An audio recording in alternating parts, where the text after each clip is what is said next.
Hey everyone, this is the Geeky Panda here on the Geeky Panda blog, running guys with another video. This time I'm doing a special review video on a PlayStation 3 system, but this is not just any PS3. This is an original 20GB launch system.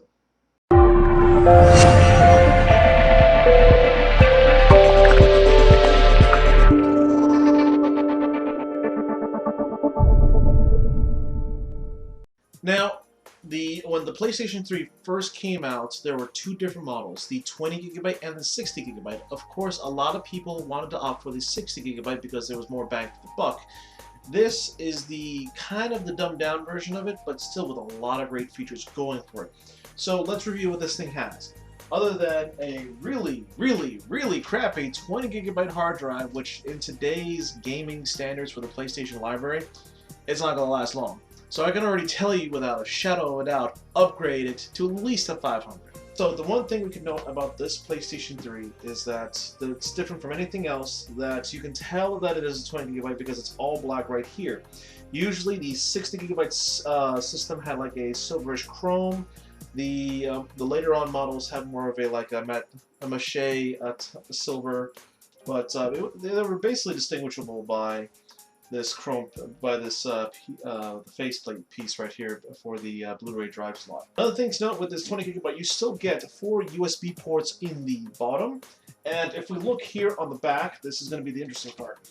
So one of the reasons why that this thing was kind of the dimmed down version, it didn't have the media slots in the front for one. There were no media slots, so you can't port over your photos from an SD card onto the system. Another thing to note, you got your standard assortments, but there is no Wi-Fi for this PlayStation 3 system. The 20GB did not have any wireless adapter built into it. It was a hardwire connection only. So for those looking to buy a 20GB PlayStation 3, of course, you got to realize you're not going to get any Wi-Fi, but to to some people out there, they don't even care. Of course, one of the top things going for this system here is the fact that it is backwards compatible with PlayStation 2 games. Now, via the PlayStation 2 Emotion chip, this is the hardware chip. This is basically the best backwards compatible system to get other than the 60GB system because of the hardware backwards compatibility. Basically, in English terms, little to no glitches when playing your PlayStation 2 games. Now, for the 80GB system, it uses software emulation instead of hardware, and that system had 4 USB ports in the front to help distinguish itself, but because it was software, there were some glitches and hiccups on that system alone than the 20GB and 60GB.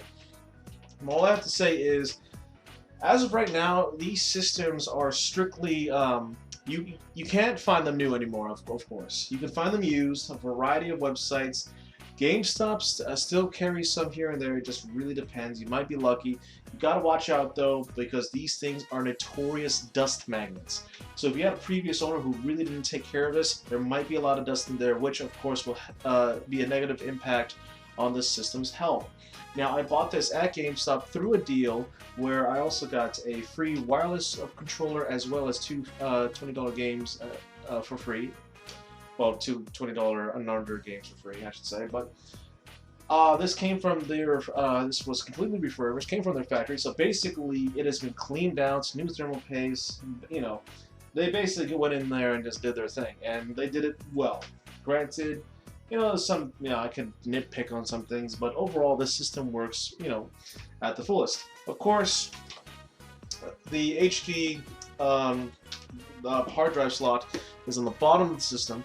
Is undo the cover, unscrew that blue screw there, which can be a real pain in the ass without stripping it, and upgrade the hard drive.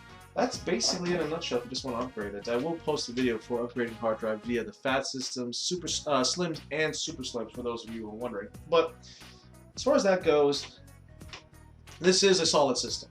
You can, of course, there's no built-in Wi-Fi or the media card slots, but hard drive wise, you can always upgrade it. It is not really that much of a negative impact. Granted, even if you got a 60, you have to upgrade it anyways because a lot of these games out there are like, oh, 1 GB install, 2 GB, up to 5 GB install size. So you definitely have to increase the hard drive space to at least 500. Now, this is definitely going to be a collector's item to get. I imagine that when the years go by, the price for this is only going to go higher and higher. I believe, I think, GameStop is going to try to get rid of their entire as much as their PlayStation stock as they can, because with the new systems coming in, with the PlayStation 4 and the Xbox One and the Wii U, they're trying to get rid of their their past gen systems, and we've been seeing that a lot during their summer sales. So I would highly recommend it. This thing can still play, it plays Blu-rays, DVDs, all that stuff. It is a solid system. Yes, the launch models were a bit finicky as far as reliability, but a lot better compared to their competitors. This is a good system. The one thing to note is that because this is a PlayStation 3 and this is a fat original model, the fan noise might be a little nitpicky to some people because this thing is loud. Obviously, it won't hamper the experience, but you will notice it on, that's for sure. And it is going to be hot, so please put it in a controlled room temperature room. So because I noticed when I left my PlayStation 3 on when I go to work just to let it download and install stuff, I went back and the room was, I didn't think it would warm up the room back, in the span of 8 hours, on its lonesome, but apparently it did. So basically, it'll work well for a winter heater. But all I have to say is this is, again, a solid system, backwards compatible. This is going to be a rare item. Price is only going to go up as the years go by. If you have a chance to buy it now for a good price, like I want to say 150 to 200, I say go for it, Granted, you can't get it repaired as conveniently as before. GameStop will offer their warranty programs for those who want to have warranty on them, but of course, you might have to wait a bit.